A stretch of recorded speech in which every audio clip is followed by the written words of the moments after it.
যদি আপনার লক্ষ্য অটুট থাকে, ধৈর্য, সৎ সাহসিকতা এবং ত্যাগ স্বীকারের মধ্য দিয়েই আপনি আপনার লক্ষ্যে পৌঁছতে পারবেন। আসসালামু আলাইকুম। আমি শিল্পীস কুকিং অ্যান্ড ব্লগ থেকে সবাইকে স্বাগত জানাই। কাছে দূরে যে যেখান থেকে আমার ভিডিওটি দেখছেন, আশা করি ভালো আছেন। আরও একটি নতুন ভিডিও শেয়ার করতে যাচ্ছি আপনাদের সঙ্গে। আশা করছি আপনাদের ভালো লাগবে। আর আমার ভিডিওটি যদি ভালো লেগে যায়, প্লিজ ভিডিওটিতে একটি লাইক দিয়ে ভিডিওটি কন্টিনিউ করবেন।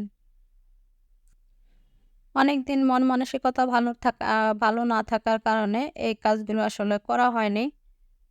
কোনোরকম রান্না খাওয়া আর এই যে খবর দেখা, দেশের এই অবস্থার মধ্যে আসলে এসব কাজ করতে ইচ্ছাও করছিল না। মন মানসিকতা ভালো না থাকলে কোনো কাজ করতেও ভালো লাগে না।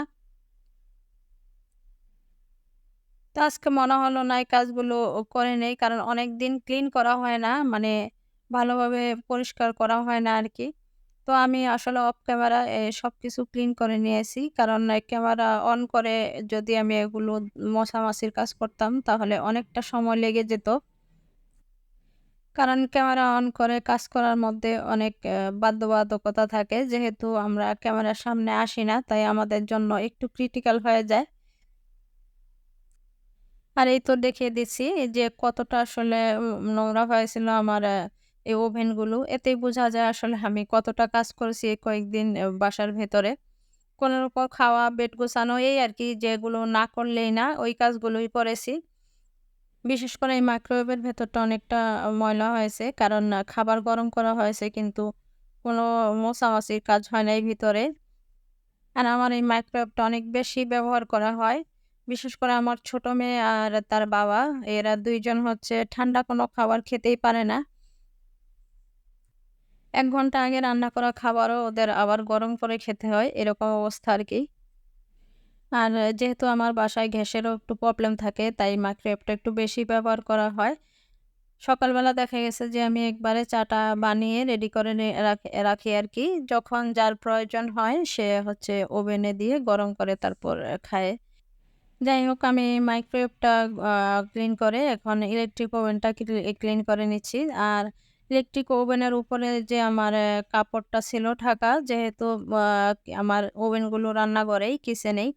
তো সেক্ষেত্রে দেখা গেছে যে অনেকটা তেল চিটচিটে হয়ে যায় ইলেকট্রিক ওভেনটা, বিশেষ করে যেহেতু উপরে হচ্ছে ইলেকট্রিক ওভেন। তো অবশ্যই আপনারা ওভেনের উপরে যদি কাপড় দেন বা কোনো রকম কভার দেন, তাহলে ব্যবহারের সময় আমি বলব কাপড়টা সরিয়ে ব্যবহার করাই ভালো। আমি যদিও মাইক্রোওয়েভের উপরে কোনো রকম কাপড় ব্যবহার করি না। কারণ এই মাইক্রোওয়েভটা আমার হচ্ছে ক্যাবিনেটের মাঝখানে, তাই অতটা তেল চিটচিটে হয় না বা ময়লাও হয় না। তবে ইলেকট্রিক ওভেনের উপরে আমি কভার ব্যবহার করি এবং ওটা হচ্ছে যখন ইলেকট্রিক ওভেনটা আমি ব্যবহার করি তখন কভারটা সরিয়ে রাখি। আর এখন কভারটা আমি ওয়াশ করতে দিয়ে দিয়েছি। যাই হোক, আমি এখন হচ্ছে আমার হাসব্যান্ডের খুব পছন্দের একটা তরকারি রান্না করছি। জানি না এটা আপনারা রান্না করেন কিনা? তবে এটা আমরা বিশেষ করে আমাদের চাঁদপুরে গুড়া মাছ দিয়ে এই তরকারিটা রান্না করে খায়। তবে আমি মাঝেমধ্যে এই বড় মাছ দিয়েও রান্না মানে ভুনা করে নেই, অনেক টেস্ট হয়। ১ম এ যেটা করেছি, আমি তেলের মধ্যে পেঁয়াজ দিয়ে কিছুক্ষণ ভেজে এখানে আমি আদা বাটা, রসুন বাটা আর হলুদ গুঁড়া, জিরা গুঁড়া, মরিচের গুঁড়া দিয়ে খুব ভালোভাবে কষিয়ে নিয়েছি। হালকা পানি দিয়ে মসলাটাকে খুব ভালোভাবে কষিয়ে নিতে হবে। আর ভালোভাবে আমার মসলাটা কষানো হয়ে গেছে। এবার হচ্ছে আমি দিয়ে দিচ্ছি আমের হোলি। এটাকে আপনারা কি বলে ডাকেন জানি না। তবে আমাদের এলাকায় এটাকে আমের হোলি বলে, যেটা কাঁচা আম দিয়ে দেওয়া হয় আরকি। কাঁচা আম দিয়ে রোদে শুকানো হয়। আর এই আমের হোলিটা আমার গত বৎসরের, এই বৎসরের না। গত বছর দিয়েছিলাম, সেটাই আমার ফ্রিজে আছে। এখনো কিচ্ছু হয় না। কারণ এগুলো যদি ভালোভাবে রোদে শুকিয়ে রাখা হয় তাহলে এগুলো অনেকদিন পর্যন্ত ভালো থাকে। আর ভালোভাবে শুকিয়ে না রাখা হলে এগুলোর মধ্যে অনেক সময় পোকা হয়ে যায় বা দেখতেও খারাপ দেখা যায়, কালো হয়ে যায়। তো এইজন্য এগুলোকে ভালোভাবে শুকিয়ে যদি রাখা হয়, ভালোভাবে সংরক্ষণ করে রাখা যায় তাহলে কিন্তু এগুলো অনেকদিন ভালো থাকে। আমি মসলাটাকে কষিয়ে আমের হোলিটা দিয়ে দিয়েছি। আমের হোলিটা দিয়ে কিছুক্ষণ আবার ভালোভাবে কষিয়ে নিয়েছি মসলার সাথে। আর এগুলো রান্নার আগে একটু ধুয়ে নিতে হবে। যেহেতু রোদে শুকানো হয়, আ বাহিরের ধূলিবালি পড়ে তাই এগুলো রান্নার আগে ভালোভাবে একটু ধুয়ে নিতে হবে। তো আমি আগেই ধুয়ে এগুলো বাটিতে রেখে দিয়েছিলাম। এতে করে এগুলো আরেকটু ভিজে নরম হয়েছে। কারণ কি এগুলো রোদে শুকানোর কারণে অনেকটা শক্ত হয়ে যায়। তো আগে থেকে যদি ধুয়ে রাখা হয় তাহলে ভিজে থাকে এবং ওইজন্য অনেকটা নরমও হয়ে যায়। তো যাই হোক আমি এখন ঝোলের জন্য পানি দিয়ে পানিটা ভালোভাবে বলক আসছে পরে এখন আবার আমি মাছগুলো দিয়ে দিলাম আগে থেকে যে মাছগুলো ভেজে রেখেছি। এখানে বেলে মাছ এবং বড় ট্যাংরা মাছ আরকি।